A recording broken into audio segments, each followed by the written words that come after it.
Saya kira bagus karena memang di Jawa Barat sendiri kan 38% petani kan usianya 45-49 ya. Tanpa ada program regenerasi dari sekarang, itu akan terjadi persoalan yang sangat serius terhadap pertanian kita. Beliau sangat visioner, ya, sangat visioner dan sudah mulai melakukan konsolidasi untuk program ini. Memang program ini kan tidak bisa membalik telapak tangan ya. Nah, kita nggak tahu siapa nanti jadi gubernur 2024, sebagainya. Siapa nanti gubernur 2029, kita juga nggak tahu siapa.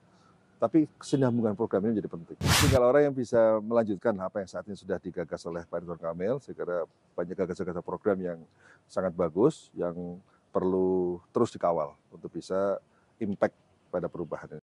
Assalamualaikum warahmatullahi wabarakatuh.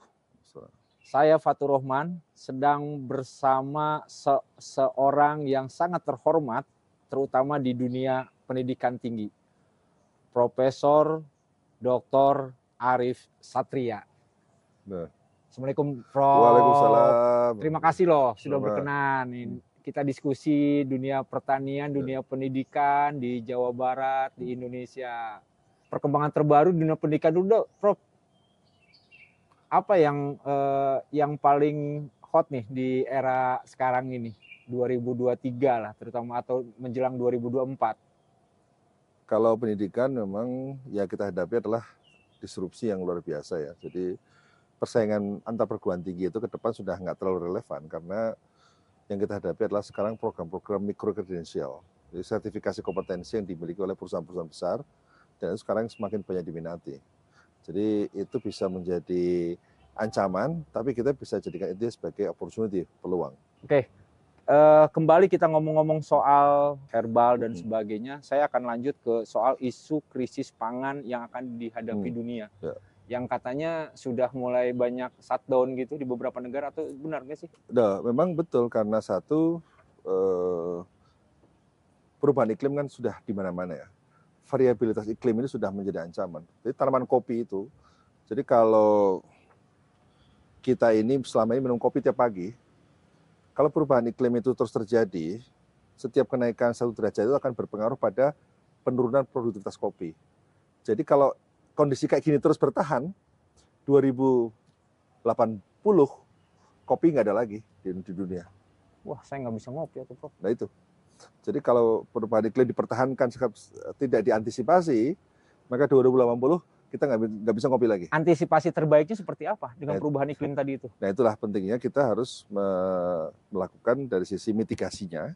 Mitigasi ya, perubahan iklimnya harus diredam, diantisipasi. Di sisi lain kita harus menciptakan adaptasi-adaptasi, teknik budidaya yang adaptif terhadap perubahan iklim, varietas-varietas yang lebih adaptif terhadap perubahan iklim. Dan kita harus memang lebih inovatif lah menghadapi itu. Kalau konkretnya nih, yang paling penting sekali selain kopi tadi itu yang wajib diwaspadai di krisis pangan ya, sekarang Indonesia? Masalah perubahan pola tanam ya. Pola tanam yang berubah. Bergeser-bergeser, sehingga kita tidak lagi memprediksi kapan kita mulai tanam, tahun depan berbeda, tahun ini berbeda, tahun depan lagi berbeda lagi. Jadi kita harus terus jeli ya melihat perkembangan setiap waktu. Tapi pasti bahwa itu akan terjadi di Indonesia gitu. Krisis pangan yang perubahan iklim tadi secara global tadi itu. Ya sudah menjadi ancaman dan hanya Indonesia, global itu baru perubahan iklim. Ini belum soal COVID kemarin yang terjadi, ya, di mana distribusi terganggu, kemudian Ukraina dan Rusia sebagai produsen gandum dunia yang luar biasa, ya, sehingga suplai ke dunia terganggu karena konflik antara Rusia dan Ukraina itu. Karena mereka kan kira-kira menguasai 20-30% gandum dunia. Jadi kalau mereka perang, repot nih. Oke, nah ngomong-ngomong IPB, berarti saya juga selalu teringat dengan pastinya IPB ada di Jawa Barat dengan program Jawa Barat. Jawa Barat itu terutama Gubernur Ridwan Kamil itu punya program petani milenial. Ya. Pandangannya, Prof? Saya kira bagus karena memang di Jawa Barat sendiri kan 38% petani kan usianya 45-49 ya. Kira-kira 10 tahun lagi mereka akan berusia 55 sampai hampir 60. Ya. Tanpa ada program regenerasi dari sekarang, itu akan terjadi persoalan yang sangat serius terhadap pertanian kita. Nah, sekarang program petani milenial menjadi penting, satu, untuk mengantisipasi terjadinya krisis regenerasi petani, kemudian kedua untuk menyiapkan generasi baru petani yang lebih unggul, yang well informed terhadap perkembangan pasar yang lebih baik, kemudian juga penguasaan teknologi juga yang lebih baik. Nah, program-program Ridwan Kamil di pertanian sendiri, konkretnya dalam pandangan Prof. Arief? Ya, saya kira dilakukan oleh gubernur ini beliau sangat visioner, ya, sangat visioner dan sudah mulai melakukan konsolidasi untuk program ini. Memang program ini kan tidak bisa membalik telapak tangan ya, segala satunya bisa cepat impactful ya. Ini butuh proses yang panjang karena membangun entrepreneurship kaum muda untuk petani itu butuh proses, butuh pemagangan, butuh nurturingnya itu berbeda dengan kita yang sekedar nanam. Jadi ini program petani milenial kan bukan sekedar program hanya sekedar bagaimana kita menanam, tapi bagaimana kita menanam dan menguntungkan. Itu memang tidak mudah. Ya. Jadi saya mengapresiasi program petani milenial ini sebagai gebrakan untuk melakukan upaya antisipasi terhadap krisis petani di masa depan. Ya. Sekali lagi, impact-nya memang impact jangka panjang, bukan impact hari ini. Tapi mental anak muda kita bisa itu ya? Harusnya bisa. Mau banyak petani. Kok. Di IPB aja yang menjadi pengusaha sekarang ada 43%. 43% ingin menjadi pengusaha. Ingin menjadi pengusaha. Ya, termasuk dalam bidang pertanian. Yang ingin menjadi dosen paling berapa? 6%. Sebenarnya tantangan pertanian sendiri bagi anak muda apa sih, Prof? Justru sekarang anak muda sudah mulai senang pertanian dibandingkan dengan sebelum-sebelumnya. Oh ya? Loh iya, karena sekarang muncul smart farming. Jadi sekarang pertanian dengan pola pertanian yang smart menggunakan teknologi yang terkini, sekarang sudah menarik mereka untuk masuk. Hanya masalahnya mereka saat ini kan masuk di e-commerce, ya. Kemudian masuk di sektor yang seperti urban farming, ya, kemudian hidroponik. Itu sektor-sektor yang sekarang mudah dimasuki oleh kaum muda. Tapi itu sektor sawah, ya, tanaman pangan, padi sawah, saya belum melihat adanya kaum muda yang brilian untuk mentransformasi itu. Memang ini program yang harus kita fokuskan adalah bagaimana mendorong produksi tanaman pangan, ya, dengan anak-anak muda, dengan pola-pola yang lebih smart dan sebagainya. Kalau yang di hidroponik udah banyak. Sudah banyak sekali, e-commerce sudah banyak sekali. Tapi yang masuk di tanaman pangan untuk padi sawah ini masih belum maksimal. Di negara lain, Prof, ada nggak sih sebetulnya? Justru negara petani milenial itu? Justru negara lain lebih parah lagi. Lebih parah lagi? Lebih parah lagi, mereka butuh tenaga orang Indonesia. Jepang, Taiwan, itu butuh orang Indonesia. Artinya konsep petani milenial yang digagas di Jawa Barat ini udah oke atau? Oke. Saya kira oke sekali. Tinggal apanya, Dok? Nah, tinggal sekarang itu harus menjalin kolaborasi dengan perguruan tinggi, lembaga-lembaga riset yang ada di sini, ya. Kemudian ya kita bisa memperluas ya arena kontribusi dari masing-masing kampus untuk memperkuat program petani milenial ini. Sejauh ini keterlibatan kampus terhadap program petani milenial? Ya, memang sekarang kita ya dari awal kita mendiskusikan dengan Pak Gubernur, kita mendiskusikan dengan tim yang sudah dibentuk oleh Gubernur. Ya kita butuh yang kita perlukan sekarang percepatan. Ya. Percepatan di konkretnya? Percepatan ini sinergi dan kolaborasi. Karena masing-masing perguruan tinggi sebenarnya juga sudah punya program petani milenial, ya, punya program regenerasi petani. Nah, kalau itu dilingkan dengan program Gubernur, saya kira akan semakin bagus. Seperti apa, Prof? Nah, kita punya program One Village One CEO. Ya. Itu ada di lebih dari 400 desa se-Indonesia misalnya gitu. Ini sudah berjalan dan kemudian sebagian desa sudah ekspor. Saya dengan Pak Gubernur ekspor kopi dari Garut, ekspor media tanam dari Cipanas, ya, media tanam dari kotoran kambing. Kemudian banyak sekarang pesantren-pesantren yang sudah ekspor untuk ekspor cabai.